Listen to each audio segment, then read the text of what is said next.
Let me fucking scoot back a little so I don't punch the microphone.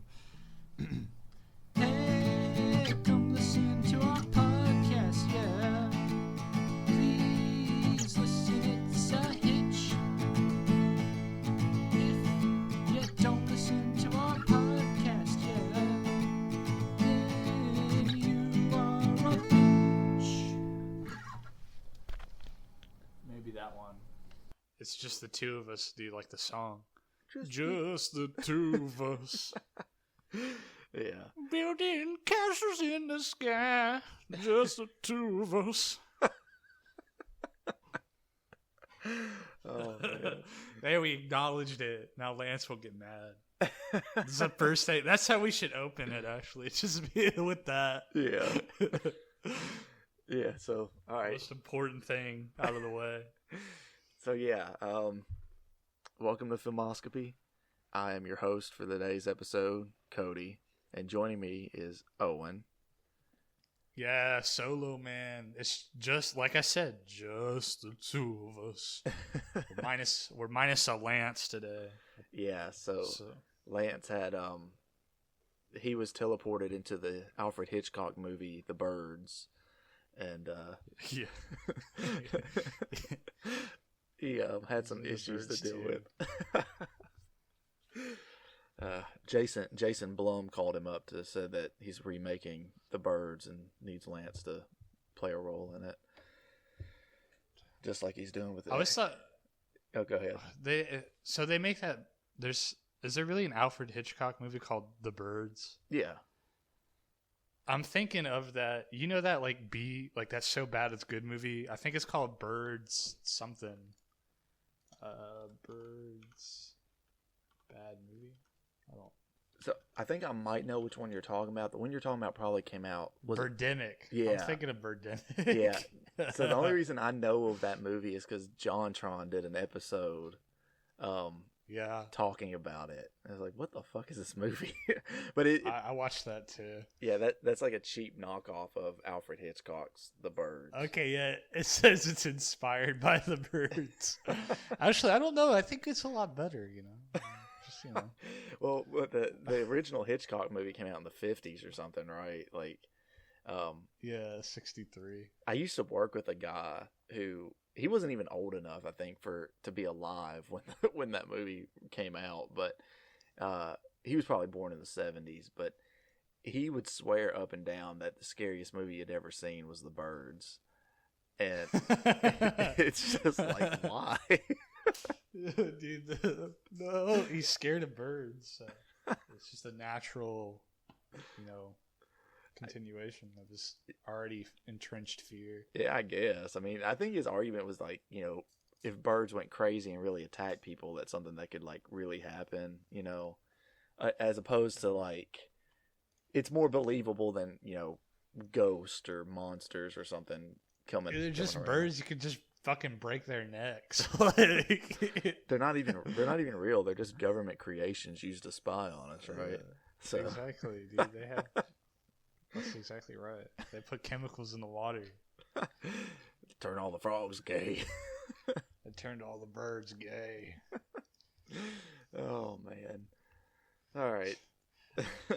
So what movie are we doing? Yeah, so today we are talking about the 2022 surprise horror film Pearl.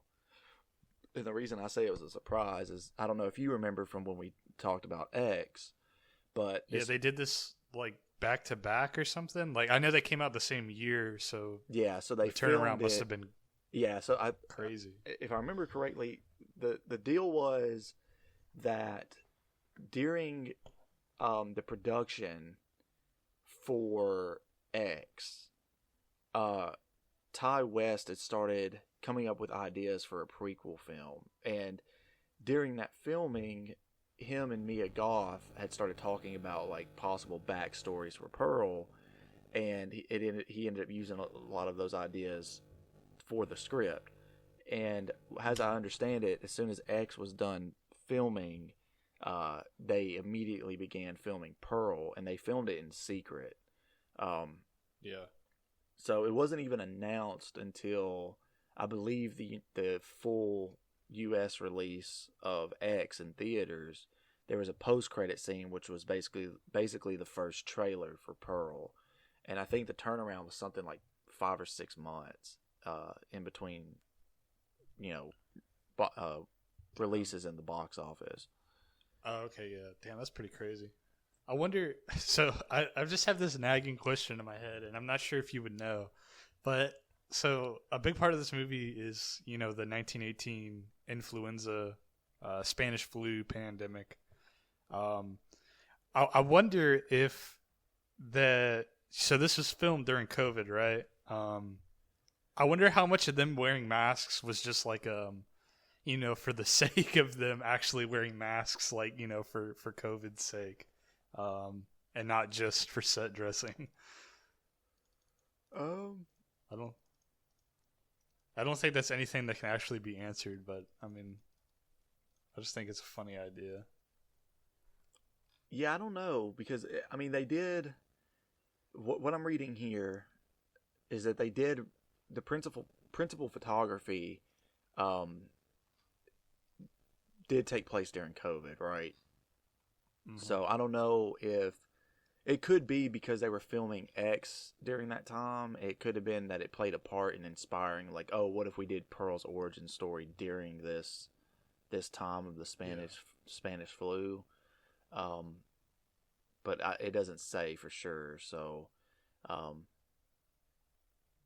but it was a matter of like, I think it says that the reason that they filmed it back to back was that Ty West had basically said something along the lines of, well, we have already gone through the COVID protocols to get this place set up and ready to go to film and be safe and everything.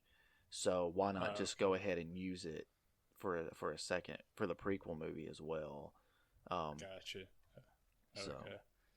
I mean, but I guess that's an important part to talk about the movie when this came out, and there's kind of parallels between what was going on in real life and kind of the COVID pandemic. Even though it's just paid lip service in this. Really, it's not any kind of like important element of the plot or anything. I don't think. Yeah, the biggest impact that the pandemic of that time has is that Pearl's dad is basically I do remember she can't she gets in trouble for going out. I remember that. And so she has to so she goes to town. She gets sent to town to pick up more medicine for her dad, who is sick and in a wheelchair because of the flu. He had gotten sick from it before. Oh, okay. He had gotten the flu. I thought he was like, I don't know. I thought he was just like had some kind of degenerative, like mental condition or something. No, it's implied later on when Pearl tells her mom that she wants to go to that audition. The same night that she sets her on fire accidentally. She says something like the same sickness or something like that. And it's like something, she's like implying something mental. Yeah, so she's saying like, she says something like, oh, so, is that what you want? Do you want to go around spreading the same sickness that, did this to your father? You want to go and spread that around the country? Okay. I gotcha. Because her mother is basically, she comes off as like very, very, I guess, scared or defensive from the outside world, right? So you do have this pandemic going on, and this is during a time where, and they imply this, or they say this at some point in the film, but this is a time where German immigrants were not really liked. Well, there's just a general anti-German sentiment.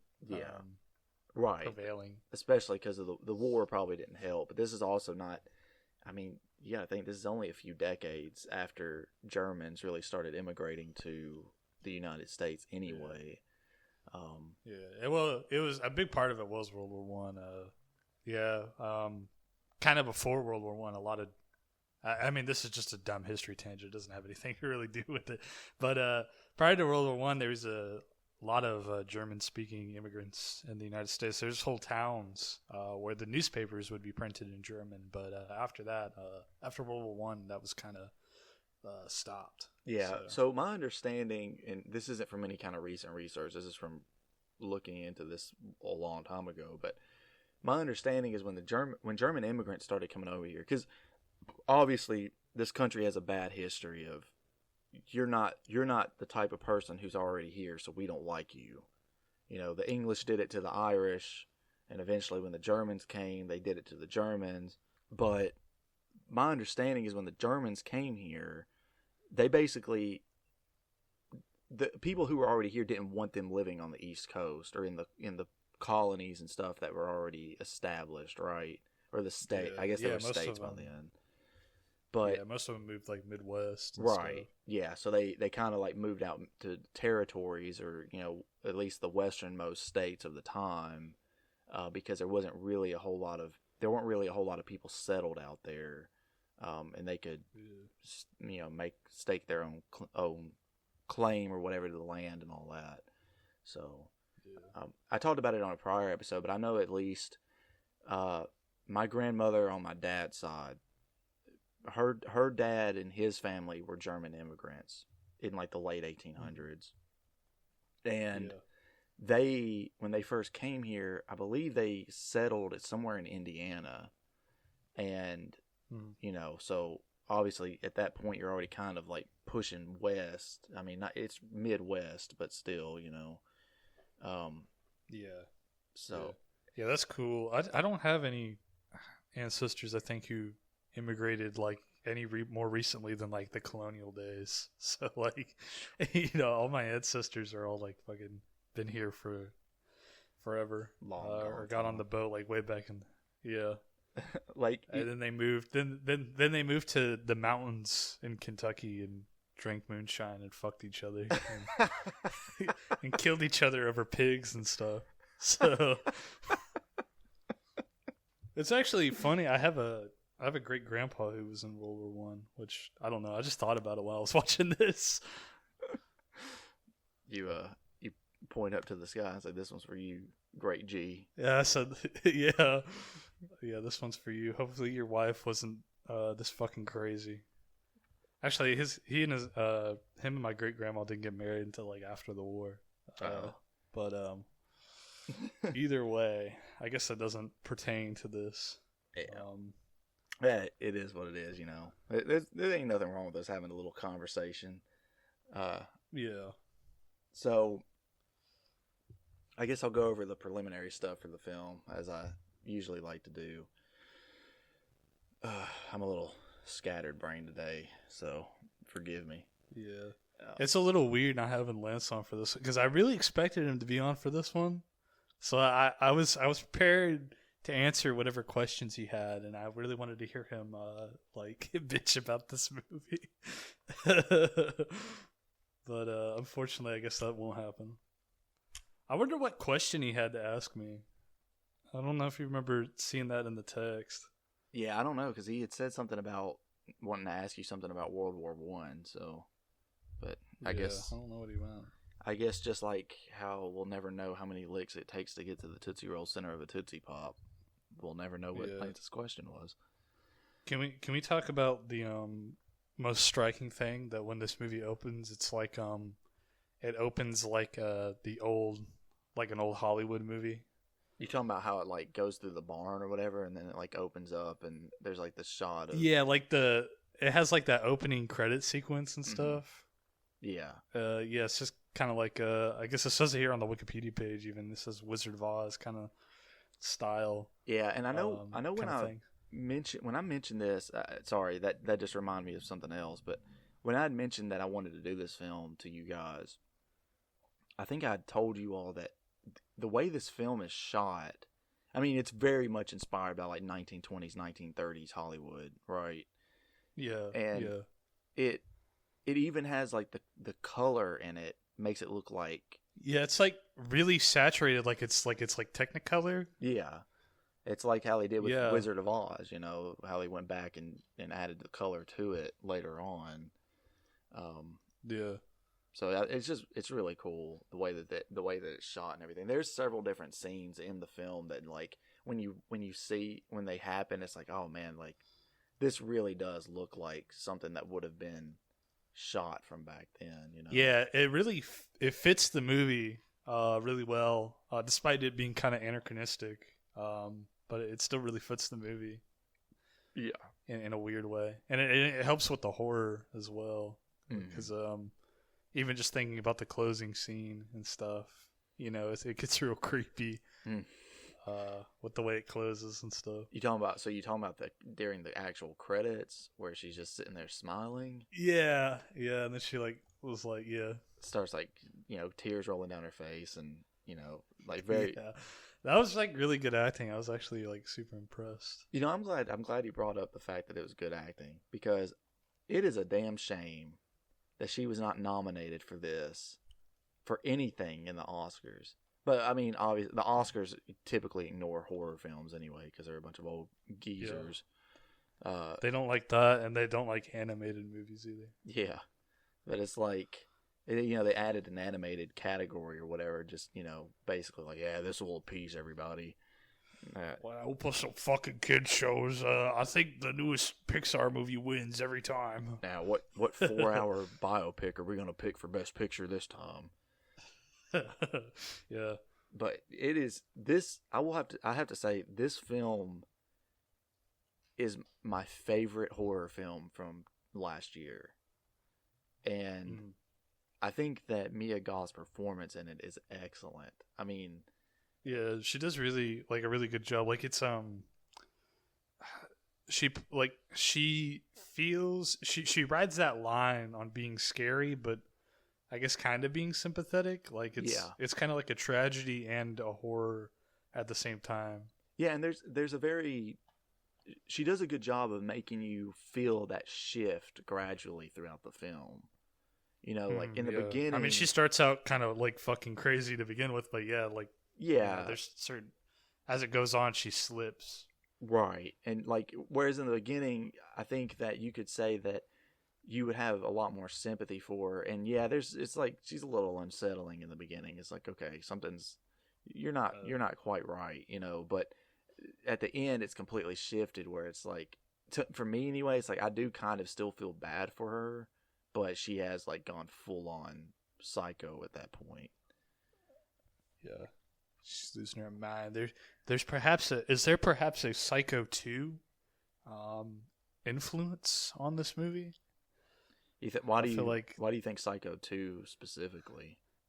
I don't know. I just feel like Psycho 2 is also one of those kinds of movies where it's like it's a horror, but it's like a tragedy at the same time. Like you're following this character who, you know, kind of just slips.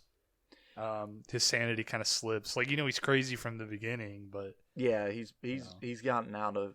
I can see what you mean, because in the beginning of Psycho 2, he's supposed to be rehabilitated, right? And yeah, you just see things happening to him that are kind of pushing him back to being how he was before. So everyone knows, Lance just sent a gif of a man sitting alone. We should just force him to come in like halfway through. Yeah. I want to tell him, I was like, you can still call in. We have our first ever call in. Listen, folks, the calls are open on the broadcast. I just want to say, we'll be taking calls. I just want to say, I love your show, man. I listen to it every night while I'm porking my wife. Thanks for the feedback, man. That's real cool. Really appreciate it, man. We need like a soundboard to play like some fucking like stupid sounds, like a siren or some shit. Like, woo, woo, oh, no. We got a horn. Whoa, on that's our hand. so wacky. Wow. You're listening to 98.5, The Tunes. Oh man. So yeah, what were we talking about? We just got done talking about the Psycho, like how I felt that there was kind of maybe a Psycho 2 influence. Oh yeah, that's right. So before we go any further, let me run down the basic details because I still haven't done that. But so obviously this movie is Pearl. It is directed by Ty West. It is actually written by Ty West and Mia Goth. The movie stars Mia Goth as Pearl, reprising her role as Pearl from the movie X. Obviously, this film takes place, 60 years or something before X. Yeah, she's not covered in fucked up makeup. And she's not chasing after Kid Cudi yet. I think that was, sorry. The rest of the cast there's not really a large cast in this film. David Cornsweet is the projectionist, never given a name. Tandy Wright is Ruth, who is Pearl's mother. Matthew Sunderland is Pearl's father. Emma Jenkins Perot. He does an outstanding performance. Oh, really, really next level. I mean, I don't know if you're joking or not, but his performance, I think, is pretty good for what the character is. Yeah, no, I mean, I'm just kind of being an asshole, but no, he does pretty good. Because especially like at the end where she's like really snapped, and he's still like, he's got to play that part of just being basically a paraplegic or whatever, and he has like just this terrified look, and he's crying, but obviously he still can't move, and I think he does pretty good with the role. Emma Jenkins Perot plays Mitzi, who is Howard's sister, and Howard is played by Alistair Sewell, who he only shows up in the last 30 seconds, minute or so of the movie. Yeah. Who Howard? Yes, maybe Pearl's like husband. one line, I think. Yeah, he walks in. Well, I think he's like, Pearl, I'm back, or something like that, and then he walk into the kitchen. Now, he may say her name in like kind of like a terrified tone. Yeah, and he sees the disgusting pig full of maggots. Yeah, and he sees like the family, the parents still sitting at the table, and they're all like rotting, and the food and stuff is still sitting on the table. It's all moldy and everything. And yeah, that pig, that was really great effect. I don't know, it just looked disgusting. It probably did have like real maggots and like rotten food and shit in it, but it looked like they put like cat food in it or something. Yeah, maybe. I don't imagine that they used a real roasted pig. I mean, they could have. A whole ass pig. They killed real animals in this. The alligator looked really good too. Like, I'm willing to bet it probably was like an actual trained animal, but all those effects are really cool. Yeah, here I'm seeing Tia Gator played the alligator. And Nice. no, I'm joking. Dude, I love why didn't she get an Oscar? Yeah. I was going to say Grammy. Grammy. Yeah, there's a small thing I have about this movie. I thought it was supposed to be set in the South, but it doesn't seem like it's in the South. It's set in Texas. See, it doesn't feel like Texas, though. I don't know what it is about it. So here's the weird thing. Because this is the same farm from X. Yeah. And in X, it did feel like Texas. But I think a lot of what helped was that obviously we have a lot of Texas Chainsaw Massacre movies to look back on and be like, oh, well, that's Texas, and this feels like Texas because it was inspired by Texas Chainsaw Massacre, right? And plus you've got like the Texas Rangers or whatever that are there at the beginning and end of the film, and the preacher. And less all of that. I guess there's less of a supporting cast in this also to kind of round out, to give you like a feel. Yeah, because of the setting. Because it's like the only people in the film that speak that have like a Texan accent would be Pearl, Mitzi. I guess the guy that's like running the auditions at the church, because even obviously her mother has a German accent. The projectionist doesn't have a Texas accent, being a bohemian as he describes himself. Yeah. So yeah, I can see it, and the town itself doesn't really reflect Texas, really, you know. Yeah, it just looks more like the Midwest. Yeah, and I think the saturation of the colors don't really help with making it feel like it's in Texas. And plus, you've got like the giant cornfield, which I know that there's cornfields in Texas. Hell, there's cornfields here, but when you see cornfields, you also kind of think Midwest, right? So, yeah. But yeah, it is set in Texas because this is the same farm from the first film. And what really strikes me is, like, you know, you were talking about the opening shot earlier. When the barn doors swing open, it's like night and day versus how the farm looks in X. Because this looks almost pristine on the outside, which, of course, the heavy color saturation. It looks very inviting, which adds to that kind of theme, you know, with the sorry, had to burp. You know, it kind of adds to that theme of like a Disney movie, or, you know, like Wizard of Oz that's kind of going for. Yeah. Whereas, you know, by the time when you see the farm in X, it's like kind of run down. It's, you know, I mean, hell, it's been in the family for who knows how long, because that, like I said, that's probably 60 years later, and this farm is what you probably think is probably already 20 years old or so.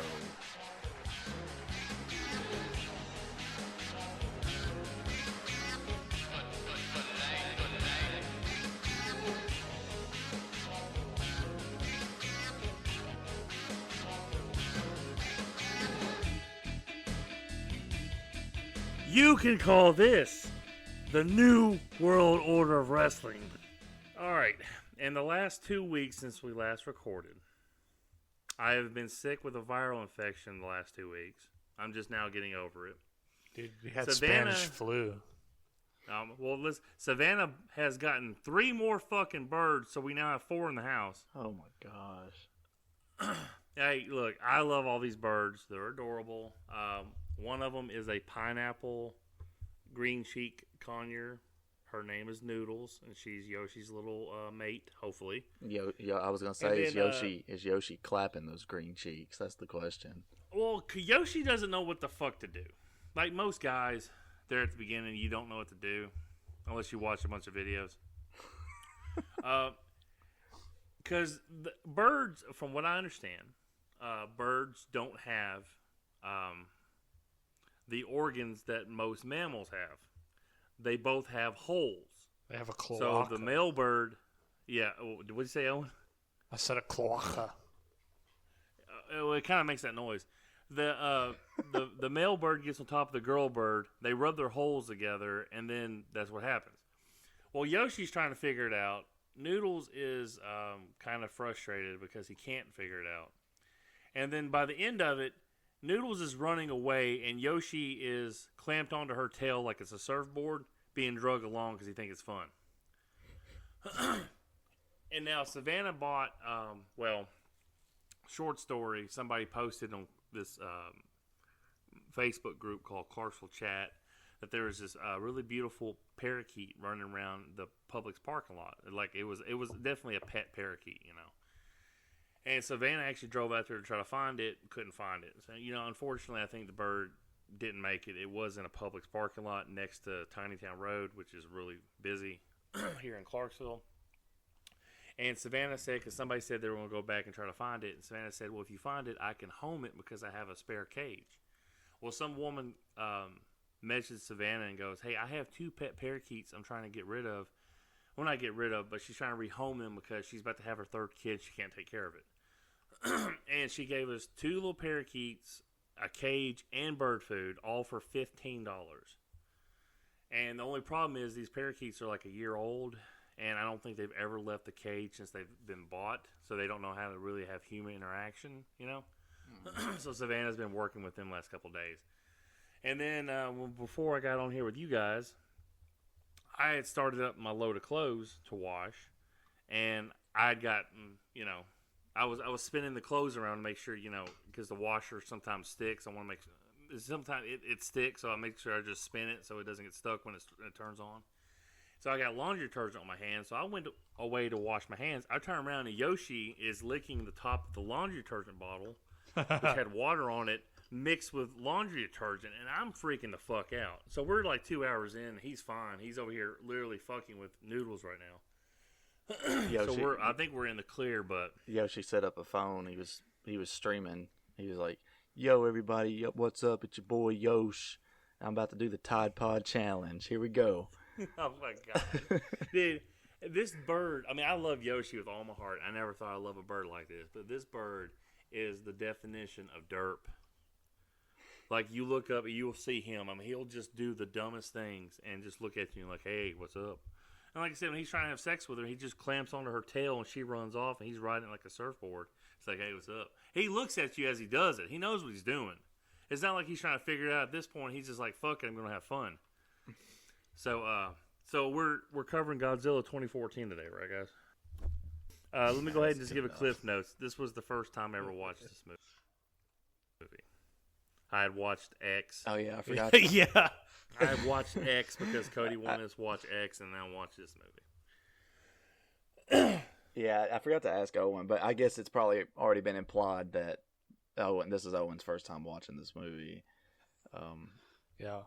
And for me, I bought it when it came out on Blu-ray, and I watched it then. And then today was my second time watching it. So, but we've already kind of been discussing different things. We haven't really been going through the plot or anything. We've just kind of been discussing random things. So we'll just that's cool. I mean, jump in. I brought up go ahead. like a Psycho 2 kind of felt like it had like kind of that plot line. We brought up how, the cinematography, like the colors and It's how it's inspired by, you can tell it's inspired by like those classic Hollywood movies and stuff like that. It's very bright. Like it's amazing because obviously it's the same set from the first movie and how beat up it was to like how beautiful it looks now, because obviously it's like what at that point 55 years, in difference in the time frame. Yeah, see that is literally what we were talking about right before you joined. So yeah, it is like night and day that it looks all beat down and decrepit and stuff in X, and then it looks pretty new and pristine in this movie. I mean, yeah, it's impressive what you can do with, I guess, just a little cleanup and a light filter, or a change of color filter. Yeah. A fresh coat of paint. Now let me ask you guys this. 'Cause I sent this in the text yesterday, and I know Cody had said that you can tell this has, like, I don't know, some of the musical scores have like a Psycho influence. Not like they stole it from it, but it's just, I don't know, it's kind of like I had to watch Psycho to give you like a feel for it, but it's like a little bit of an orchestra musical piece like throughout it. It's just kind of a constant part in this movie. When she's chasing her sister-in-law at the end, there's like a doom doom ching, and that's straight up from The Shining, and that's when Danny's having that vision of the elevator opening up and the blood pouring out. And that's exactly like the scene that popped in my head when I heard that. I mean, that's really cool. I don't know if that was intentional, if it was subconscious from the people who did the music of this movie. But, I mean, there's things about this movie is interesting. Yeah. I'm going to go ahead and be honest, be up front. This isn't going to be negative because this wasn't Charlie and the Chocolate Factory bad. But this movie kind of bored me. Yeah, so we kind of talked about that too. Like I told Owen, I figured whenever I picked this movie that you probably wouldn't like it, but I felt like Owen would probably like it because this does fall into the category of sort of that art. It is more of an artsy horror movie, right? Like, whereas X is more of just 70s. What exactly exploitation? It's horror. Yeah, it's film? like a exploitation movie. It's before it. The way that movie was, from what, because I got on Wikipedia, and I'm not like going to be rude and not like try to do my research in this movie. When I got on Wikipedia and looked at the X movie, that was kind of like an homage to the Texas Chainsaw Massacre era, which is before Halloween, and Halloween was like, I don't know Halloween's like the grandfather or father of the slasher movies, even though it's not slasher, whereas like Texas Chainsaw Massacre is kind of like an inbreded family member of Halloween. And when you watch it, and the first time I watched the first Texas Chainsaw Massacre, it was kind of unnerving to me at first. And then I watched it again with Savannah, and she was completely bored by it. And then when I watched it the second time, I found it more funny. Like, what did you do to the door? Or, some shit like that. I thought that shit was funny, but it wasn't scary. And, when we did X, I remember Cody thinking I was going to enjoy the movie, and I thought, I'm like, okay, cool, it's a slasher movie. And then I watched it, and I'm like, I don't know, man. I got to have like this 6'2", 6'3", hulking, ugly motherfucker with a mask killing people for me to enjoy a slasher. But I also like my cheeseburgers plain with cheese, and I don't like having ketchup that's not in a packet. So I'm a very weird person. Cheese. Yeah, I think maybe exploitation's the wrong. I mean, it kind of is right, but maybe grindhouse is probably slasher. the more correct term. That's what that movie is. That's grindhouse slasher. And this movie is like grindhouse is the house where I grind my nuts. Okay, now spoiler alert: I've never watched The Wizard of Oz, but yeah. Wait, you've never watched The Wizard of Oz? I've never had an interest in watching it. To be honest with you. Yeah, I mean, I feel like that's a movie where you kind of. At one point in your life, you're forced to watch it no matter what. Put it this way. Ted Turner got the rights to that movie around 1990. And he put a wrestler by the name of Kevin Nash in a costume and called him Oz. And I didn't watch it at this point, but I was like 2 years old. But see, so that movie is in heavy rotation. I think Ted Turner is actually the one that paid for The Wizard of Oz to be put in color as well. I wasn't watching like TNT and the classic, their TCM, which is the Turner Classic Movie Channel, which had that on. I was watching probably TBS that had the Andy Griffith Show with my parents. And my parents had watched it when I was younger. I just never watched it. It wasn't in my wheelhouse.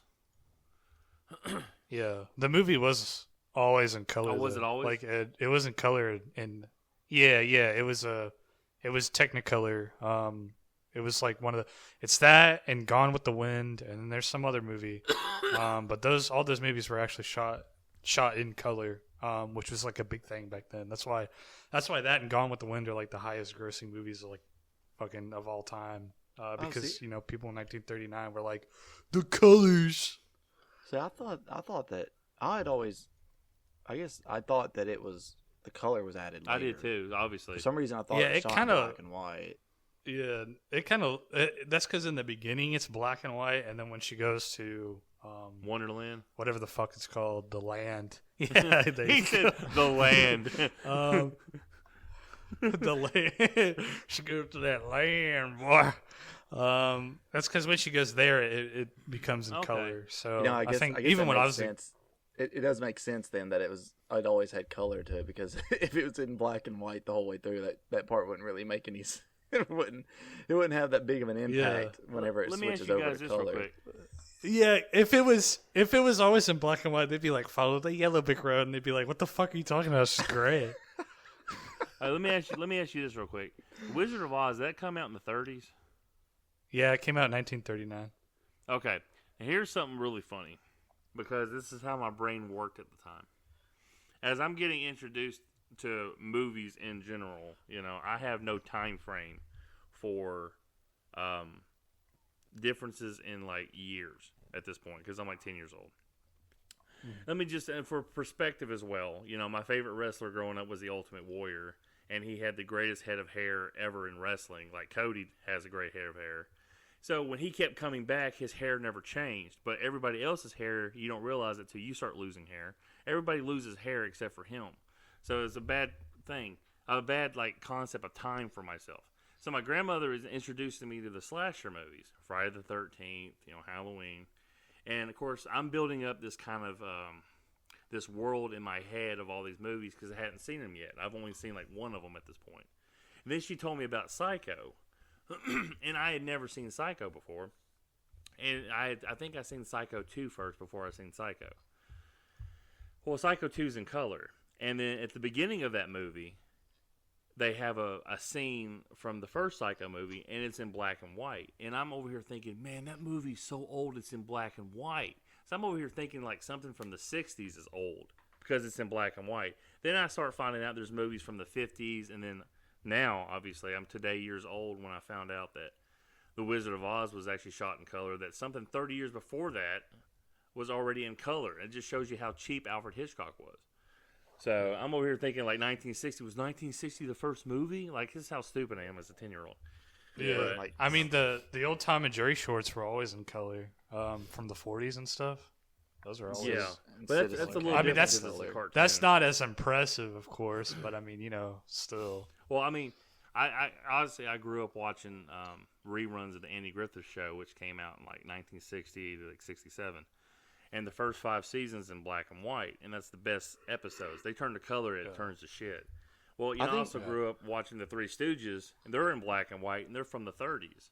And then someone recolored them one time, and it's like, God, this sucks. So I don't, I wonder if those were in black and white, though, not because of a budgetary thing, but because when those were coming on TV, most people probably didn't most people don't have televisions. colored TVs. Yeah, and I think, Andy Griffith, and like I watch a lot of Perry Mason, which also came out at the same time as black and white. I think it's a lot cheaper to produce a TV show then in black and white. Like the Three Stooges, that was all black and white because those were actually shorts, which are like 15, 20 minutes, that were shown in a movie theater for people to go watch at the time before they got into syndication later on. And I think it was just cheaper. I know Hitchcock, when he did Psycho, he had to do it in black and white because he was funding the movie himself. Nobody would fund the movie. And he was using his television crew from Alfred Hitchcock Presents to do the movie Psycho. So that was the reason. But see, I'm just, just the 30 years before Psycho, like my first experience of an old movie in black and white, there was already a movie in color. So I didn't know that as a kid growing up. But like the way this movie, like the way they do the filter in this movie, it pops. And, everybody's wearing, well, especially her dresses are very, like, they pop in color. It's like, it's a very bright maroon, or it's a blue that she's wearing or whatever. And, I think Maya Goth is a very good actor, actress. I think actor, don't matter. I don't know, man, this movie, I guess because I just wasn't a fan of X, not in the fact that I thought it was a bad movie. It didn't bring me any kind of like, oh man, like intrigue into this movie. Does that make sense? Yeah. Like when we watched, The Fugitive, Owen said, the first like minute into the opening credits, you were like sucked into the movie. Or when we watched, I don't know, I guess Apocalypse Now, or really The Godfather. Freddy Got Fingered.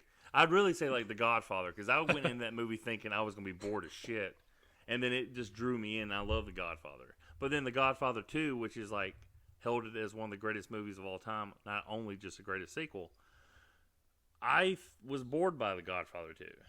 So it's really weird. And like, I don't know, like this movie's really well done. I don't know why I just don't like them, to be honest with you. I think it's because it took over a fucking half of the movie for somebody to die.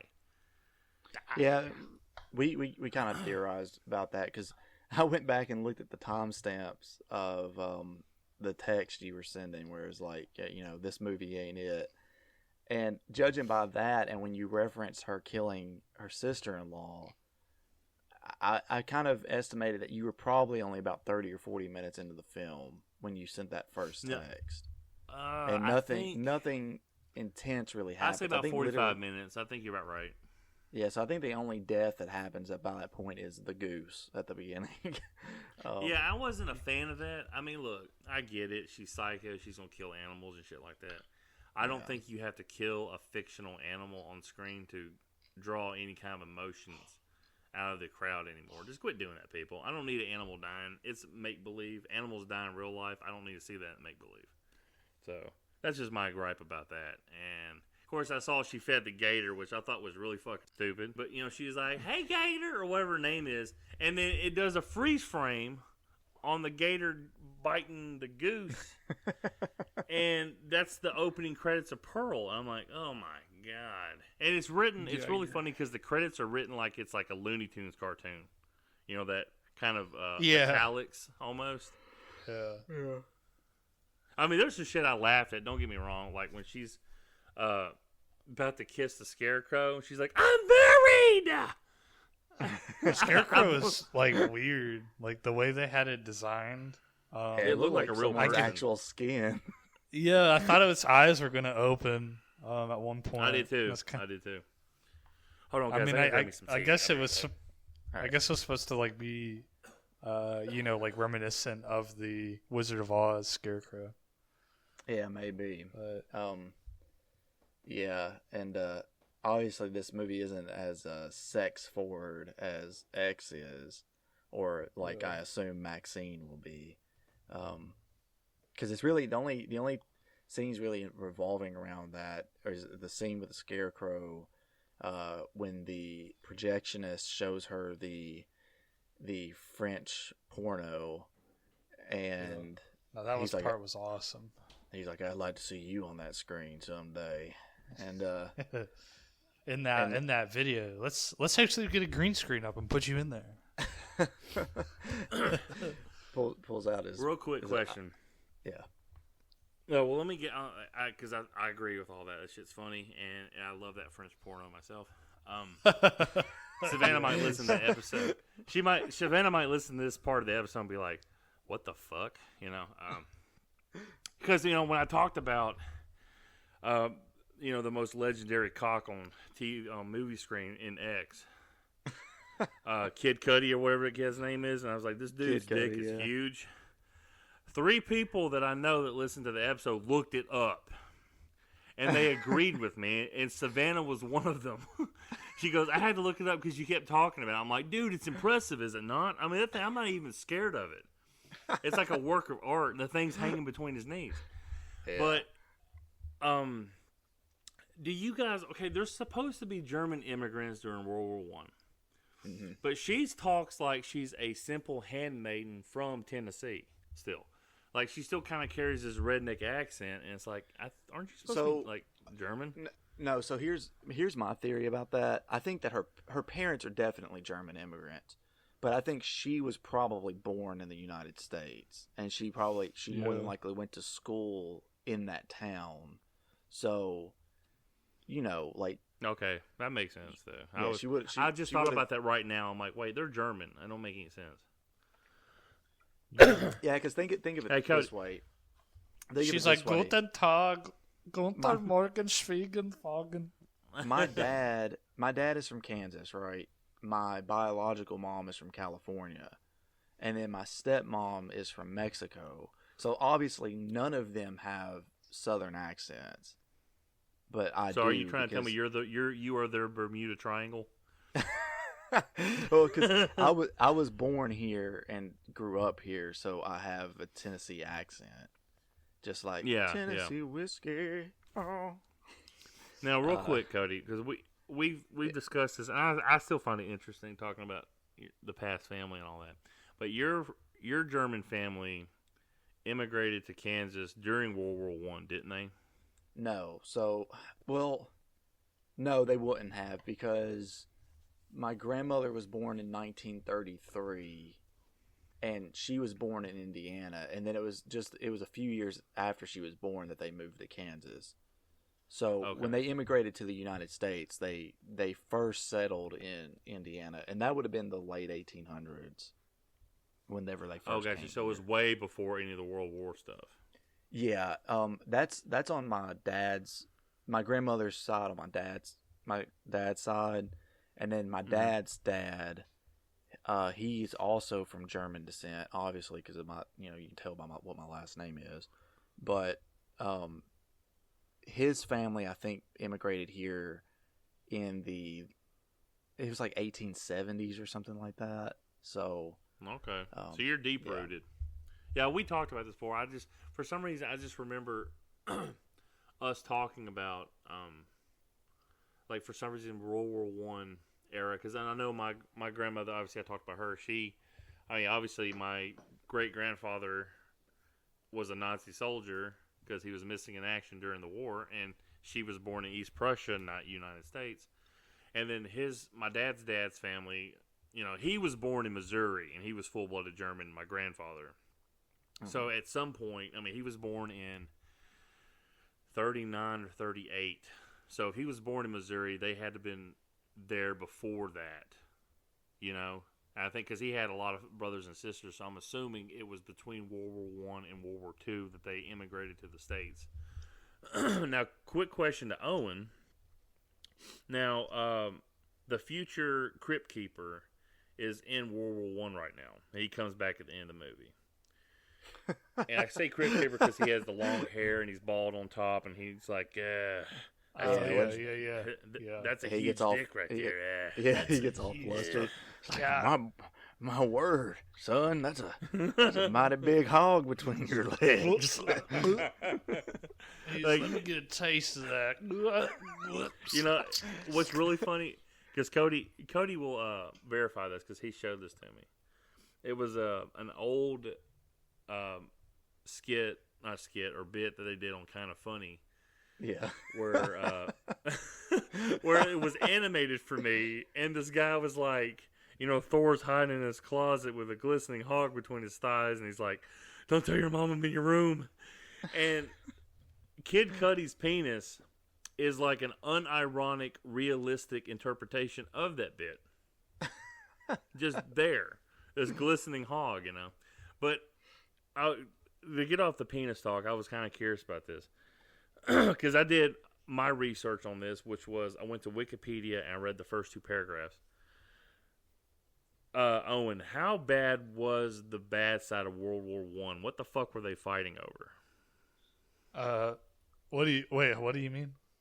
Yeah, World War One. Okay, well, obviously Yes. World War Two, we fought the Germans because they were allied with Japan. Japan bombed Pearl Harbor, but the Germans were doing really fucked up shit to the Jews and everybody else in Europe. What was happening in World War One because they weren't fascist yet? You mean like why did we get involved? Well, yeah, general overview of the war. Just give me Oh, your first two Well, sentences. the war kicked off because some guy from the Ottomans or whatever was assassinated. right? Like, a Serbian ultranationalist named fucking something Prince assassinated Archduke Franz Ferdinand, who was the Archduke, who was one of the Archdukes of the Kingdom of Austria-Hungary. So the World War I started. It's not really confusing, but you know, a lot of people say it's confusing because a lot of it's just like European treaties and shit. So Germany and France had been in each other's throat for a while. They wanted to fight for a long time because of the Franco-Prussian War in the 1870s. So they wanted like a piece of each other, you know, for a while. Austria-Hungary was having issues with the Balkans and like, you know, some like Slavic people like in East Austria-Hungary wanted their freedom. They didn't want to be part of the empire anymore. So all that shit happens. But so there's a second country called Serbia. Serbia arms these militant terrorist guys to go assassinate basically one of the archdukes of Austria-Hungary. This pisses off Austria, and they're like, "Fuck you, Serbia. Basically, we're gonna invade you." Russia is buddies with Serbia, so Russia's like, "Hey, if you invade Serbia, we're coming to fuck you up." But the German Empire, who's buddies with Austria-Hungary because they're both kind of German, is like, "Hey, Austria-Hungary, we'll back your ass up, you know, if you fucking invade Serbia. If you tell Serbia to fuck off and get in a war with them, we'll fight Russia too." And then France is like, "Hey, we're buddies with Russia, so Germany, if you do that, fuck you." And then Italy's also like, "Hey, we're buddies with France and Russia, so you guys are fucking lame. We'll beat the shit out of you." What a heel turn, because like, 20, 30 years later, Italy's like, now we're all the bad guys now. Yeah, they turn co. they're the third man. Yeah, they're the third man. Italy's the third man. They're like, all of a sudden you hear like World War II is going on, and here comes Italy, and then there's like one neutral country's like, "Who's the third? Is he the third man?" It gets better too because Japan is, I think, buddies with the Allies too. I forget exactly why or how, but they also fight for the Allies in World War I. But all the while, Britain is sitting on their island being like, "Ha, as long as you guys don't fuck over Belgium, which is a country between Germany and France. Now, Germany has a conundrum. They can't invade France, which is what they really want to do, because they just want to fuck over France because they're still pissed off. But France has this really big defensive line on their border between Germany. So Germany's like, fuck no, we're not going to do that. We're going to go through Belgium instead. So they go through Belgium and they fuck up Belgium. You know, they do what invading armies do. And Britain gets super pissed off about this and says, that's it. We're fucking going to war. So Germany tries to rush in and get to Paris as soon as possible to fuck over France and take it over. But France and Britain basically stop them dead in their tracks. And then they try to counteroffensive, and then they get stuck, and nobody makes any movements because people have machine guns, but there's no tanks, and there's airplanes, but they're fucking, you know, basically useless for, like, you know, combined arms support. You know, and there's gas. Basically, technology has outproduced the ability to be able to get around it. You know, people have mortars and machine guns and shit, but there's no tanks or anything or armored vehicles to get around that kind of shit. So basically, the Western Front becomes a standstill, and the Europeans fight each other for like 4 fucking years, and nothing changes. And then at the end of the war, towards the end of the war, Germany all the while has been doing. I mean, you could probably cut all this stuff out, Cody, but no, I mean, I'm trying to really briefly do it, but it's super complicated. But so all the while during the war, Germany has been doing something called unrestricted submarine warfare, which is basically where you know what a submarine is. No. So in World War One, that's a. So in World War One, Germany had a bunch of submarines. They didn't have. They actually had a pretty big navy at the time, but they didn't want to. I think they tried to do like one navy battle at the Battle of Jutland, and they kind of got their asses kicked by the Brits.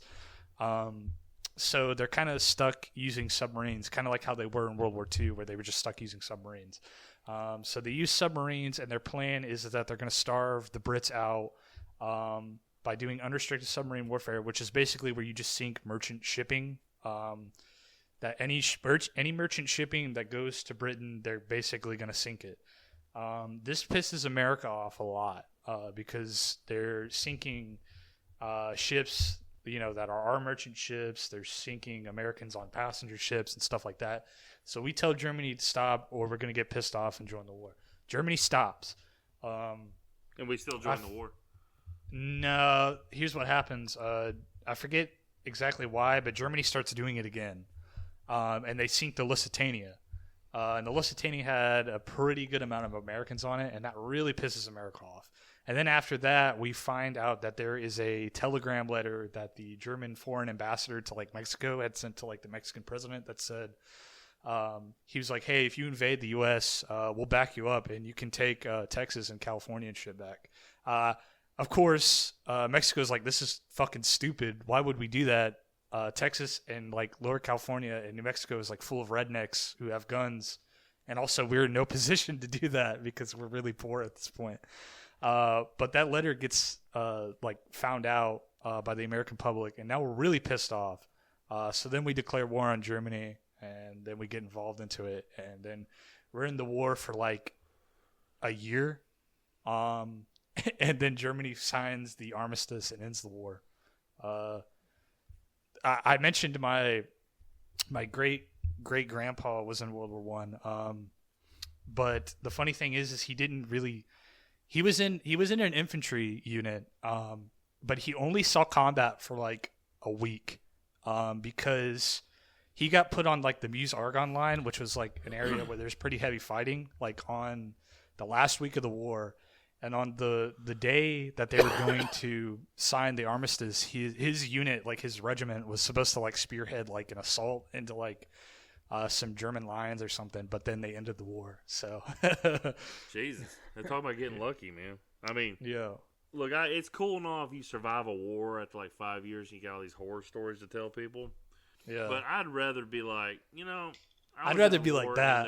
Yeah, you're exactly. Like, and then you come home and do what he does and like join the VFW and get those benefits and shit. You'd just be like, yeah, you know, and not really have like the emotional scarring because I mean, I go back to it, but fucking Vietnam fucked up everybody that was in it, and it was just one of those things. I was just curious because this movie's like 1918. She's like World War One. I'm like, look, we all know about World War Two. But let me just ask Owen about World War One. He goes, look, it's not really complicated. And then fast forward 25 minutes, and he's yeah. You can chop that out and put that as like make it video. No. Just like speed history. We're gonna leave that in there. Now, literally, I'm like, hey guys, I'm on the podcast. Owen goes, okay, this is World War One, and it's been 35 minutes later. So it's cool. That's exactly what I wanted to hear. Is like, okay, I was just curious how that shit worked because. I know after that, Germany's economy was like kind of fucked, and that's how Hitler weaseled his way in their politics because he named the fascist party and shit. And he was like, "Yeah, well, a better life." A big reason why Hitler got into power is because the Germans believed. So, like I said, we didn't invade Germany and kick their asses like that. They just signed, like the civilian government signed the armistice. The army was still out there fighting, like the day they were signing the armistice and the shooting stopped. So they had this myth after the war. That's kind of like the Confederacy lost cause myth a little bit, where they were like, hey, we weren't beaten like militarily. We were just, stabbed in the back by politicians. And they said that the politicians were like communists and Jews. And that's how Hitler got into power because he exploited that. Was Russia at this point communist in World War One? No, there's actually a funny story about that. It's the Germans' fault that Russia's communist because they put Lenin on a train to Russia. So Germany was scared that they were going to get their asses kicked by the Western and Western allies and Russia. So they tried to get Russia out of the way because Russia was already having issues with their Tsarist, their royal family. Everybody hated the royal family in Russia pretty much. So Germany exploited that. They sent Vladimir Lenin on a train to Russia and made him basically start the whole communist movement. As the story goes, I mean, there's probably more to it, but that's the rough outline. Holy shit, man! Hey, dude, fucking Owen knows so much about history. I swear. I wish I was like in college when you were in college, and I could have asked you for help in history shit. So, but anyway, sorry. So let's go back to our. No. That's exactly what I wanted to hear. I was just curious because I'm like, well, hell, we're never going to talk about World War One anyway. So this is a perfect opportunity. Like, the Crypt Keeper's in World War One while his old lady is fucking the movie theater guy. Yeah.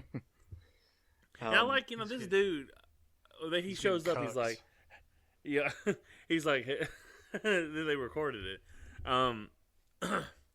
This guy's like, trying to charm her and shit like that, and I'm like. That's like every movie theater manager ever for every girl he sees, like outside movie theaters. Like, hey, you want a free movie and shit? I'm like, man, this shit's kind of real life. It's accurate. And I like how she's like, do you stay here all the time? He goes, well, I don't stay anywhere all the time because he's trying to be all like he is. What do you call it? Bohemian. Yeah, bohemian. Like, well, he's trying to seem himself like super interesting. That motherfucker probably. Has never left the state. He said, I'm what he went to France. He said, I'm what most civilized folk call bohemian. Is this the Bohemian Rhapsody? Life? Yeah. Is this just fantasy? Okay, because I'm uncultured swine here. What does bohemian mean? Like a gypsy? It's like a lifestyle where you're kind of like carefree, basically. I don't think it means anything related to. So his parents pay all of his bills. You mean carefree? Yeah, that's what like modern bohemians are. Like they have rich parents, so they can afford to just dick around and waste their time. Interesting. I like he shows her this porn film. It's like she's like, "You weren't gonna take me to Europe, were you?" I'm like, "Dude, you got the sex. Was it worth it?" I do want to say that I am surprised, like, because most times horror films when the victims come across the psychos or whatever, they are very dumb with how they are handling the situation. Both the projectionist and Mitzi, I think they actually try. They do it very smart, right? Like they try to convince her that anything wrong. Yeah. they try to convince her like, oh no, there's nothing wrong with you. I've just got to go, or I don't you know what I mean? Like they're not like, oh my God, you're crazy, and then like running off. They're like, yeah, they don't do the stupid thing that nobody would do, where they're like they piss off the killer or whatever. They play it pretty by the books and they're polite. But Pearl, I guess, is just either she's so far gone, or she's just good at being able to tell that they are lying, that she doesn't care, and she goes after him anyway. Of course, the projectionist underestimates her, and you just tell by the way he's acting when he's getting in the car and everything. He didn't expect her to just run up on him and stab him in the chest. But Mitzi, I think, had a strong feeling, and as soon as she sees her walk out of the house, she's like, "Oh, I gotta start running and yelling for help, because this is not gonna end well." It's I can't criticize like them. I was like, they move so slow when they're leaving, and like she's like, help, she's looking back, and it's kind of like a half run, and then she kind of takes off running, and then she stops. Look, I ain't gonna be a lie to you. Climbing up and up and down my stairs in my townhouse is rough for me, so I can't complain. But I would just be like, yeah, fuck it, kill me. I don't want to walk up the stairs anymore. Yeah, the only reason Mitzi stops is because her heel breaks, which is also I think it is a little bit better than just it still kind of falls into the horror cliche of the girl running away and falling, but at least it's like, oh, well, her heel broke, so that's what made her fall, not, oh, I just tripped over nothing and I fell onto the ground, Yeah. Hey, I'll tell you this. I would trade places with Misty when I'm moving shit into my apartment, which I still haven't got everything out of my room in my dad's house. When I'm moving shit and getting that cleaned up, I'm like, I could really use somebody to kill me right now. I don't want to finish this, So, and I got to do that. I got my vacation starting Thursday, so I'm going to have to, I got to finish that up and just be done with it. I can't move everything over here, obviously, but I'm going to get a few things. And like I said, Savannah's got everything. I'm like, I'm bringing my poster of Venom, a couple wrestling action figures, and I'm sticking that shit to the wall with thumbtacks. And she's like, okay, because she hates wrestling. Everything wrestling I bring up, she just absolutely hates. And I was telling her about the penis again today. And from Kid Cudi, from X. I'm like, yeah, there's no penis like that in this movie.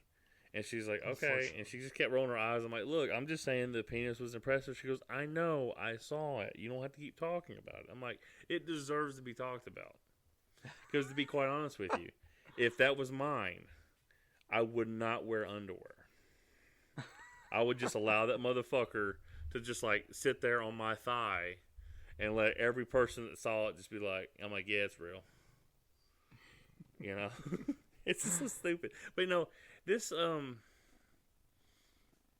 okay, Pearl is obviously she's crazy, and she's got no emotions. Like, she's a sociopath, I think. Oh no, she's got emotions. I mean, she's a psychopath. Because she's not. Yeah, she's a psychopath because she's not emotionless or cold-hearted. I mean, she is completely selfish, and she's a psychopath. During this film, she does kind of go through the whole spectrum of emotions, right? Like there's moments where she's happy, she's full of joy. There's moments where she fucks a scarecrow. There's moments where she's that's part of the spectrum, right? Fucking scarecrows. Yeah, exactly. There's moments where she's sad or distressed or upset. There's moments where she's obviously angry. She's naked, scared. taking a bath in front of her invalid dad. Yeah, that was kind of weird. Yeah, yeah, that is weird. I was gonna say, like, the reason I interpret is because she can't really talk to her mom about anything, but it's like weird that she is taking a bath in front of her dad. But it's like, because obviously she talks to him about. And she's splish splashing with her legs, like, oh, look at my legs and shit like that. It's like she was splish splash. She was taking a bath. So Jesus. I wanted to ask you guys about the like 8-minute monologue that she has toward the end of the film. where Yeah, Mitzi, with her I guess her sister-in-law. where Mitzi tells her to just pretend like she's Howard and say exactly what she needs to say, and she, for most of that 8 minutes, she's the only one talking, and Yeah, I expected them to. I'm really glad that they didn't. But for some reason in my head, I expected them to cut back on Mitzi, like with like a shocked. I mean, they did at the end, which was like warranted. But like, I'm glad that they didn't cut away from her during her monologue. You know. Oh yeah, it was a pretty good scene. Oh yeah, it's very good, and just another reason why it's fucking absurd that the Academy didn't even nominate her for anything for this movie. Well, to be honest with you, I don't know. Like, we talked about this earlier, but the Academy got a lot of publicity. You know what? I don't think this movie got a lot of publicity because I mean it didn't get a lot of advertisement. So this is it's interesting because to me, I found this out through social media, right? What this movie was, and that's the whole reason I even went back to watch X, because I saw people talking about Pearl, and it's like, okay, well, I want to see X first before I see Pearl, so I have some context for it. But it's like a lot of people were upset that when they announced the nominees for being Best Actress for the Academy Awards, that she wasn't nominated. But again, it's like Owen and I already talked about. You know, the Academy hates animated movies and they hate horror movies. Like, if you're not a fucking 4-hour biopic about some boring ass politician from 1795 or something, then you're not gonna fucking win an Academy Award. Yeah, I guarantee you, and not saying been. not saying that this isn't going to be a good movie or anything. It is a Christopher Nolan movie and all that, but I guarantee you, fucking Oppenheimer will have all kinds of Academy, recognition. I love because the memes where it's like, I don't know, they make him like he's like stupid. He's like, oh, I made a big bomb. Uh-oh. Uh-oh. Wait, he's like, wait a minute. My bomb kills people? Oh, God. That's funny. You got to know that movie's going to have I don't know if he was being interviewed or what, but the whole like, some people laughed, some people cried, most were silent. And he talks about how like, does the I am death thing. I have become death. I am become death. I am become death, destroyer of penises. I guess he's referring in that interview or whatever. He's referring to like the whole team once they first tested the atomic bomb, maybe, and saw what it could do. I'm not sure. Yeah, I think that was him feeling. I don't know. That's a range of emotions in that moment. Like, I created this powerful thing, but I'm also going to be responsible for like millions of lives being lost because of it and shit. Yeah. I don't remember. So, there's context to it within the story, like the Hindu story. I don't really remember, but it's more nuanced than what a lot of people try to make it out to be. I'm sorry I can't elaborate on it anymore because I don't remember. Well, yeah, I mean, I just mean in the way Oppenheimer uses it is that they realized in that moment that they had created this. I mean, this world-changing weapon, right? Like something that could kill millions of people very easily, and it's like, so in a way, they are death themselves. I don't know. It's very, obviously, it's an iconic interview or speech or whatever. I am become stinky pooper of pants. Well, it's so iconic. Just as a small little nod to it, the ending for Noob Saibot Mortal Kombat 11 turns into that monologue where he's like, "I have become death" or some shit like that. It's pretty cool. But it's gonna be like, let's not spoil the rest of the Oppenheimer movie, okay, guys? Yeah, we already know what happens at the end. Hey, quick question before we because obviously look, people. There's not much plot in this movie. I mean, this movie has a plot, but it's a farm girl who's drama. crazy. It's a drama until there's lots of blood. drama. And a very ridiculous crocodile. Well, just the overall synopsis or whatever is that she is. That crocodile wouldn't live 50 years. How long do alligators live? How long do? All right, look, my Google food. Jamie, pull this up.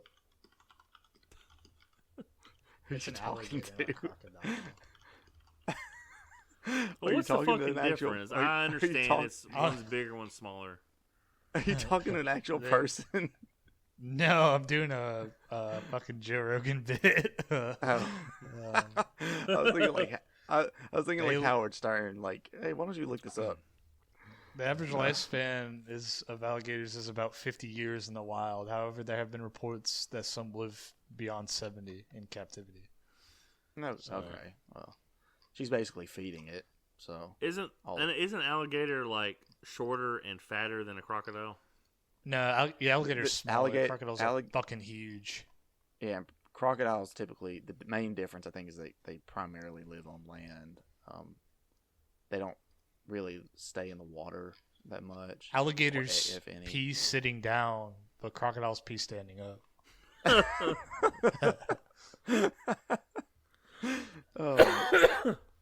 I was curious. That thing is just so stupid. It's like almost Lake Placid stupid. She's like, "Come here." I think she named it Hilda or something like that. That's the alligator's name. I thought it was That on was Wikipedia. Telda or some shit. Oh, Tilda, come eat this. It's like, I guys, love it. I think it's funny. She calls for it when when she wants to feed her dad to it. So just I want to run over. She don't real feed quick. her dad to it. Oh, No. Yeah, she does. Okay, Yeah, she's about to, and then her mom shows up, right? Like, and Yeah. basically stops it. She says, "Are you trying to feed your dad to the alligator again? Come on." What did I tell you about that? Mom. Oh, Hey, shucks, real Mom. quick question, because Cody, your movie that you were excited for, and then you saw the trailer and wasn't excited for, Renfield, has got good reviews. I don't know how it's doing in the box office. What do you guys think? I don't even know if Owen watched the trailer or not, but that trailer I sent you, where it's another Dracula movie, but it seems to be more accurate to the original vampire description. Was it the last? Actually, voyage I think it looks pretty cool. I will watch it probably when it comes to streaming or something, but I will watch it. I mean that movie. I mean, I just find it interesting. They just released Renfield, and then somebody's releasing this Dracula movie. It's both of them from Universal, and this Dracula movie, and it's literally just based on one chapter of the book, which is pretty fucking cool because you hear everything else, because there has to be a Renfield on this boat to take him somewhere, because Renfield had to ride him. Renfield had to ride on the boat with him to come to America. So it's pretty interesting. I like that. It's going to look kind of like the Nosferatu look, which I'm still looking forward to from Mr. Eggers to do. But I'd rather be doing a vampire movie than this movie. So I do want to just talk about real quick in overview of who she kills and how she kills them. Right. So the first person she kills is the projectionist, which we talked about. She follows him when he's No, going she to get kills in her his mama first. Oh yeah, that's right. Yeah, that. So she gets in a fight with her mom, and they're kind of like having a slapping match, and they start like choking or grabbing each other and like shoving, and she ends up her gown or whatever ends up getting caught on fire from the fireplace, and then Pearl pours a pot of corn on her. Pours boiling water on her. It's like it's kind of like a Three Stooges bit a little bit. When that happens, Stephanie's like, "Yeah, I'm sure that'll feel real good having that boiling water on you." Don't worry, I'll put it out. Then she drags her down the stairs or whatever and just like leaves her there. And I do love that there's that line before they start fighting, right, where she's like, go ahead and leave, and when you fail, and you will fail, I want you to remember that feeling, because that's the same feeling I have every time I look at you. And then later on, man, I missed that bit. Yeah, so she says that to her, and then the fight happens or whatever. And then later on, when it's after she kills the projectionist, and I think it's after she kills the projectionist. She goes back into the cellar because her mom is trying to climb up the stairs or crawl up the stairs, and then she like she knocks her down the stairs or whatever, and she looks down and she's like, "I want you to remember this feeling because this is the same feeling I have every time you look at me," and it's just like, the feeling of her mom saying that she feels failure when she looks at Pearl, and Pearl saying that she feels pain whenever her mom looks at her. So I thought it was a pretty cool, like, yeah, it's a good little character bit. Yeah. So you're right, Lance. She kills her mom first. The next day, she kills the projectionist because after she kills her mom, wait, hold on, real quick question. When did she kill her daddy? Did she kill her daddy first? No. So she kills her mom. Oh wait, she was like, "This is my daddy." He's like, "Howdy, sir." Yeah. And then she cleans after she kills the projectionist. She cleans up her dad before she goes to the audition. Smothers him. Smothers him. She like puts him up in a nice suit and all that, and then she smothers him. She wears her mama's gown too. She's like, "Daddy, I don't want to feel guilty for leaving you, so I'm gonna kill you." And it's like, and it's like, oh god. I mean, there's some shit in this movie that's fucking hilarious. Now I don't think it's intentional. I think it's supposed to be like unnerving, but I laughed at it in some moments. Like I wasn't laughing like make fun of it. It was just like it caught me off guard. Like that shit was like, "I love you, Daddy." It's like, oh my god. And the bird right behind it. I'm like, she kills this bird, I'm gonna be pissed. Yeah. Dude, they had a bird in a cage. It was much like how you have birds. So, what's the bird in the cage? It's also like that song from the Smashing Pumpkins. I was about to say Red Hot Chili Peppers. That'd been funny if I said that. The spot on my ridge. Is the bird in the cage meant to symbolize? Is it meant to symbolize Pearl? I think so. No, I just think it's supposed to be an animal freaking out because it's seeing somebody die. I think it is supposed to symbolize Pearl because she feels like she's trapped in that farm. What if it's supposed to symbolize her dad, and that's why we see it when he dies? Oh. All her dad does is movies.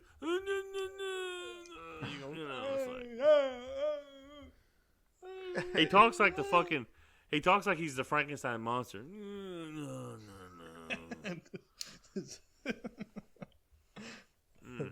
I swear to God, man, there's some funny fucking bits in this movie. So and then she has this like talking. Well, no, he just makes these noises, and then like when he strangles, or when she smothers him with a rag, and it's like, man, that shit must suck. I mean, just like smother me with some woman's underwear, preferably, if that's gonna happen. Yeah. If I find it interesting that when she's during the monologue, she says that obviously it's too late to have this realization now, but after failing the audition, right, she comes to like this grand realization about everything she's done. So she realizes that she didn't really want to be with the projectionist. She just thought so at the time because she was lonely. And also she kind of hated Howard for leaving her there when he was supposed to be her ticket away from that place. Mm-hmm. She understands why her mom was as strict as she was, because she just wanted someplace safe that she could call home, and Pearl couldn't see that until later. And then, she regrets smothering her dad because, she's like, he didn't do anything. He didn't deserve that, And then, of course, she follows Mitzi outside and kills Mitzi with an axe. What's really funny to me is that monologue, because I listened to it, and I'll be honest with you, I kind of got bored with the movie, so I was on my phone a little bit researching World War One, and it took me 45 minutes to read 2 paragraphs because that's how it works for me. But when she was doing the monologue, I don't know. I mean, the Wikipedia on the plot, it's meant as obviously she realizes her mom is right, quote unquote. But I know that I think when I'm watching it, and this isn't me trying to be deep or anything like that, when you get in trouble as a kid and your parents expect you to explain what you did, just so that they know that what you did was wrong, and you're kind of looking around because you don't quite know, so you're telling them what you think they want to hear, and sometimes it's completely wrong. But as you get older, it is easier to lie to people like that and tell them what you want. That's how addicts get away with it. When people think like, "Oh, he's getting over his problem," and they just tell people what they want you to hear, like, "Oh, okay, this is some deep thing." I think that, obviously Pearl, she acts on every fucking impulse she has with the underlying desire to get off the fucking farm. But in that monologue, I don't think it's some deep realization that it's her mom, her mom is right. I think she's almost like a sad kid and just saying what her mom was regurgitating what her mom's told her this entire time. I don't think she quite comprehends. I don't agree. What she's done is. And here's why. So remember the context. It's my theory. It's fine. It's okay. The context of the monologue is that she's talking to Howard, right? So, and we know from X, the Crypt Keeper, she loves Howard, right? And trusts Howard. She loves completely. everything. Well, and we know from the movie X that Howard, even after coming home from the war and seeing what she's done, and obviously she's likely told him what happened, that he had to because he killed his sister. You would think, 55 you think years that they would whatever. expand on that, maybe. But sorry, go ahead. Well, from taking the context from X, he helps her do these things for the next 50 plus years. Because he's a cuck. But he's like, "Oh, baby, there's something about it. You riding that big hog." Hey, let me tell you this. But the next, Pearl, if she saw Kid Cudi's penis, she would have left Howard in a heartbeat, and that's why he killed him. Well, you remember, it seems like that he actually helps her sleep with various people. At least after his heart, he develops a heart problem, right? And he helps her because they have these people rent out that extra building or whatever, and then he helps her get to them because he says something to Kid Cudi's character before he shoots him about how he's sick of them coming around, all these people coming around, tempting my wife, making my wife horny, tempting my wife and all that. So, which I think he actually calls him he calls the guy that's tied up in the basement next a bohemian. But yeah, so I think that the monologue isn't really that she's lying to Mitzi. I think, or trying to get out of being in trouble like you would with a parent. I think it is truly she's so far off her rocker at this point that she is truly fallen into this feeling of, oh, I'm speaking to Howard and I'm confessing everything because she trusts him. And then she realizes afterward that she's just told. I think it's she realizes that, oh, she's just confessed everything to Mitzi, and instead of taking that chance of Mitzi going and telling somebody, that she kills her. So. Well, no, remember they said that when she didn't get the part, they were looking for somebody younger, more blonde, she gets mad. More American, so she thinks it's Misty. Well, she convinces Mitzi to admit that it's her, and that gives her the reason to go kill. Yeah, so you're is right. Mitzi, is Mitzi her sister-in-law through Howard, or is Howard and her is she married to Howard's brother or something? I wonder. No. She's Howard's sister. Yeah. Okay, I didn't hear. She says something. So he would have to be okay with it. She says something along at some point about Mama wasn't happy when Howard came to, go work on a farm, and then he went to the war. Anything to spite his daddy or whatever. So that kind of confirms that it's he his went sister. to the war. He wore women's dresses. He was just trying to spite daddy. They said, what's he funny? called back. He said, "Daddy, would you like some sausages?" What? When sorry, I'm trying to collect my thoughts here. When she starts Freddie dancing, got finger will throw everybody off. when she started dancing, I thought it was really funny. Like I thought her dancing sucked at first. Oh yeah, it did kind of suck. And then I think whenever like it opens up and it makes it look like she's actually part of a show, it gets a lot better. But I wonder if it's supposed to just kind of like convey that that's how she sees herself in this fantasy of her dancing, and if maybe it actually isn't. Maybe it's just as bad as it was in the beginning. Which it wouldn't have mattered. I guess it wouldn't have mattered how good her dancing was, because like they said, they wanted someone blonde and blue-eyed or whatever, or blonde and younger, like me. So they want somebody that's preferably a Nazi. So,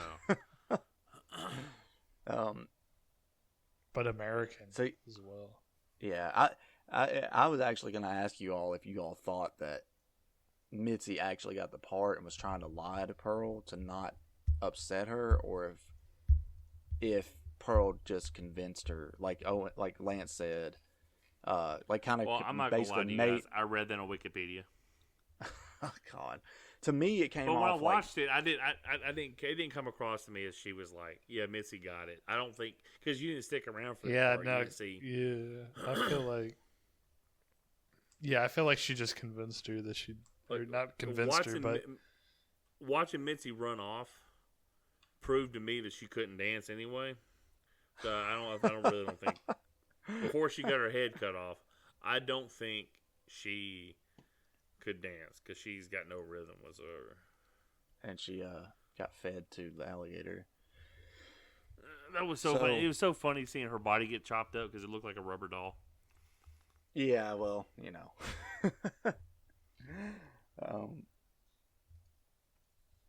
Yeah. So I don't really have anything else to say about this movie. I think Owen and I already talked about the credits, right? Where she's like smiling and then like, Okay. trying to hold it together and all that. I sent Cody and Owen a text yesterday. When I watched the credits to this, it reminded me of a show called Police Squad. Now, Police Squad ran for 6 episodes in 1982 and is the basis of the Naked Gun movies. And because it just didn't work in TV format. But everything in the credits of that show, something goofy happens. Like there's there's a thing where it's a freeze frame and Frank and his partner laugh, but they have to keep their mouth open. And you see them as it's going through the entire credits. They're like, their mouths are getting tired and they're like trying to keep it open. The other guy starts blinking real heavy like he's tired and shit. And it's supposed to be freeze frame, and it's not. And that's what it reminded me when I watched this shit. I cracked up watching the credits. So, I was thinking, like, is this thing going to last the entire time? And it only lasted like halfway through the credits, but it was pretty impressive. I think she did a pretty good job. There's a couple of callbacks in this movie to the last movie. Like when she's like walking out from the theater, there's a guy with like a sandwich board like sign on him, and it says like, "We won't accept a life that we don't deserve," or something like that. Whatever the slogan is from the first movie. Yeah, that's the preacher keeps saying that. Or no, that's what Maxine says, right? Yeah. I will not accept a life I don't deserve. He will not divide us. And then that other thing that Lance said earlier, that was supposed to be a callback, but I don't remember what he said. That part? No. I don't remember. I don't remember, don't worry. I don't know like what the fuck I was talking about now. Maybe that it was Owen's Cody talking about. that said it. I don't know. Oh Lord. Oh Lord. Yeah, Wow, so wow. there's the projectionist called himself a bohemian, and that's what Howard described the dead guy down in the basement. There we go. That's a callback. That's there's another callback. The audition judges say that they're looking for someone blonde, And in the movie X, Pearl says she doesn't like blondes. Oh yeah. Nice. What That about- explains it. Yeah. Real quick, the car that's in the swamp in X, that isn't the same car as the car she just dumped in this movie, is it? No. think so. The car that's in the lake in X is like it's more modern for the time. I think it's probably the Bohemian's car. There's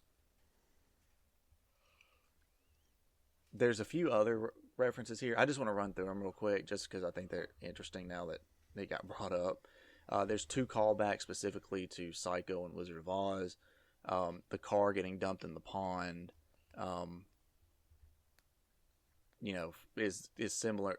Is similar to the car being dumped in Psycho with the, Where Norman hides all the bodies in their cars in the swamp. Yeah, Wizard of Oz, supposedly Pearl riding her bike looks like a shot of the Wicked Witch of the West riding her broom. Yeah. Someone said that Mitzi saying break a leg to Pearl could be like a nod to Pearl breaking her hip in X, although that's a little bit, I don't know, because, Pearl milks the cow in the barn, which is also the same space where Maxine is quote unquote milking a cow when they're filming the porno in X. Pearl says the whole world is gonna know my name, which Maxine says the same line in X.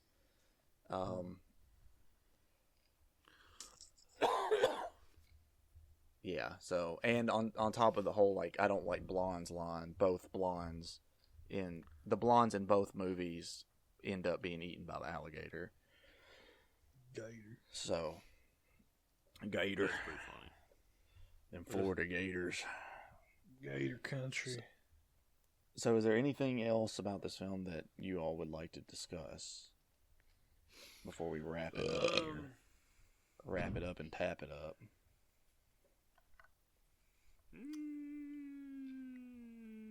No. Okay. What about you, Owen? Yeah. I had to think Nothing. about it. I'm like, I don't That's really know. It's like, fuck, That's it for me, buddies. Okay, so I have a feeling I know what the answers are going to be for this, but Lance, would you recommend Pearl?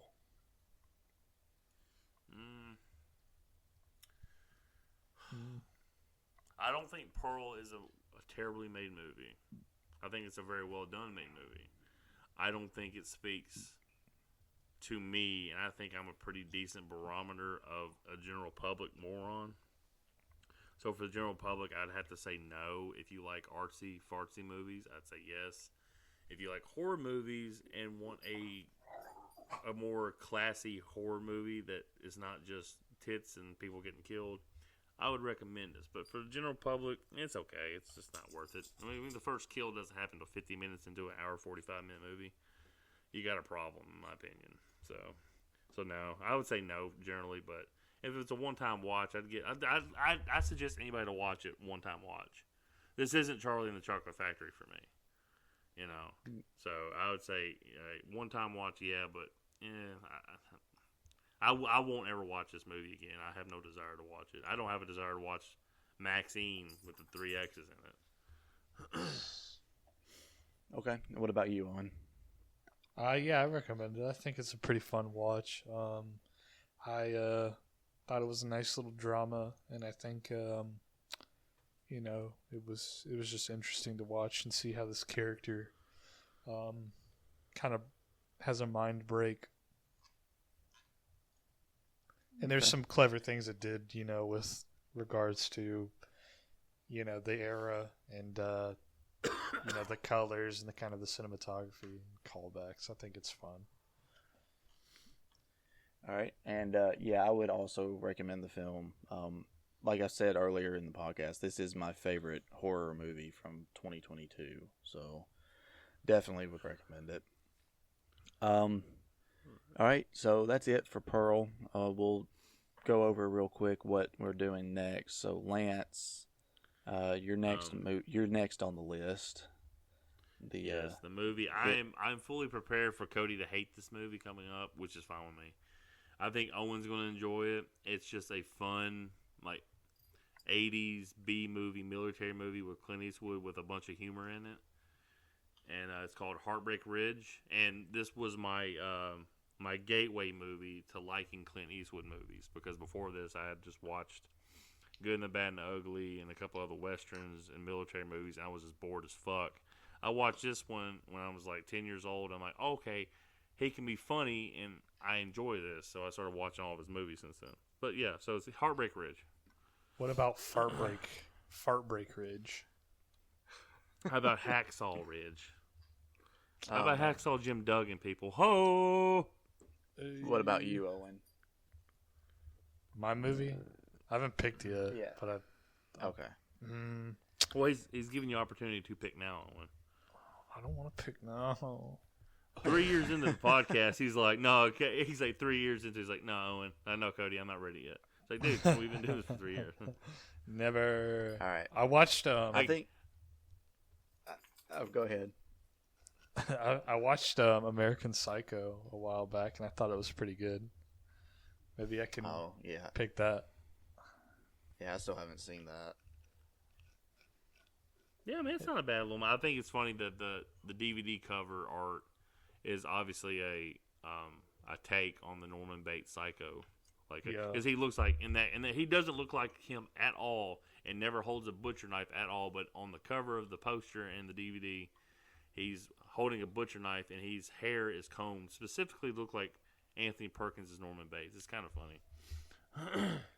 All right, so I guess that is we'll get a confirmation on the next episode for that. And I think I think my last like 5 or 6 choices have all been horror or like horror adjacent. So I think I'm going to pivot away from that for my next no Disney film. movies, no Disney movies, no Disney movies. Fuck! It's a Disney movie. I think we are going to do our first ever animated movie on this show. Jesus Christ, it's Hercules. It is Hercules, the Disney Is it animated for real? movie. Yeah, that is Did I exactly guess what that? I was going to pick. Yeah. Okay, I ain't gonna lie to you. I'm gonna have fun watching that movie again because I enjoyed it. But it's gonna be really funny to see the inaccuracies of the mythology of Greek mythology with it, because like Hera is Hercules' mother. I'm like, that's not how that works, and all this other shit. And it's like the Titans when you see them at the end of the movie. I'm like, I think one of those is supposed to be Zeus's dad. Why aren't they talking about this? When I watched it in like 4th grade, I'm like, this is stupid. But I thought it was funny. And James Woods is pretty good as Hades in that movie. Yeah. Growing up, I think Hercules was my favorite Disney animated movie growing up. So, Hercules. Follow closely. I think it's hilarious that I called that. Like, Yeah, I so- was just joking around. You're like, I'm going to pivot. I'm like, please don't be Disney, because I thought you were going to pick a comedy. Like, don't be Disney. Yeah. You're like, it is a Disney movie. I'm like, Wait, don't be Hercules. Don't We're be watching Hercules. Hercules. We Yeah. should watch. Where have you been, Owen? I was The last, like, spacing minute. out. I'm sorry. Yes, my Like next the last movie minute, he's is like, Hercules. we're doing Hercules. I literally was having like an out of body experience. Yeah, so basically, like, I had several choices floating around in my head. I did think of doing another horror movie, so like I thought of maybe doing It or Killer Clowns from Outer Space, because that'd be a little bit lighter. And then I thought, well, maybe I'll go back and do Mars Attacks, like I said I was going to do several months ago at this point. And I did think about Dumb and Dumber. I thought about Dumb and Dumber as well, but I was like, you know what?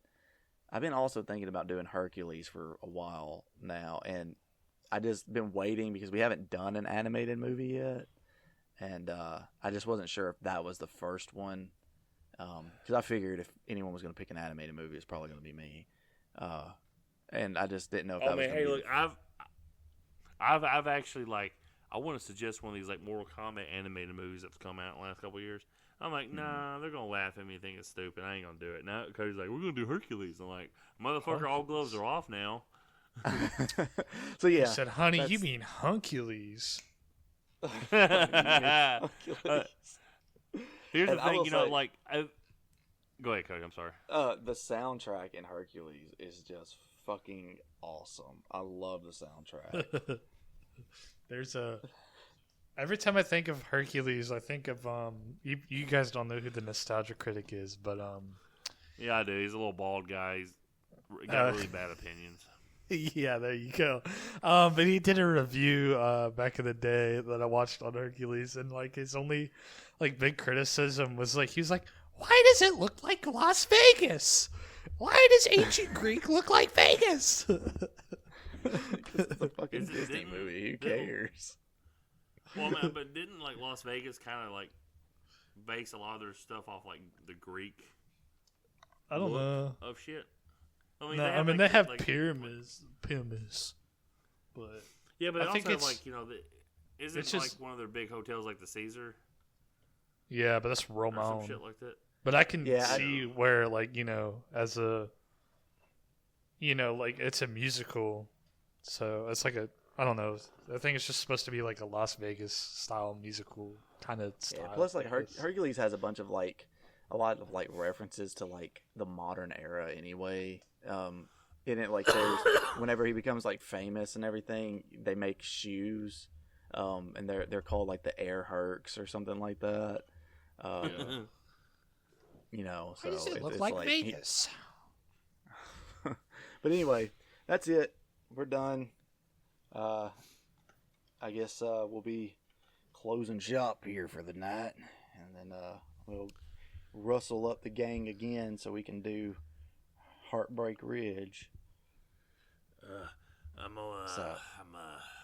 I'm looking for my wife. I'll let it come. That's a huge hog. All right. Yeah. Goodbye, everybody. Watch Dragon Ball GT and have a good night. Peace out, Next time. motherfuckers. On Dragon Ball GT.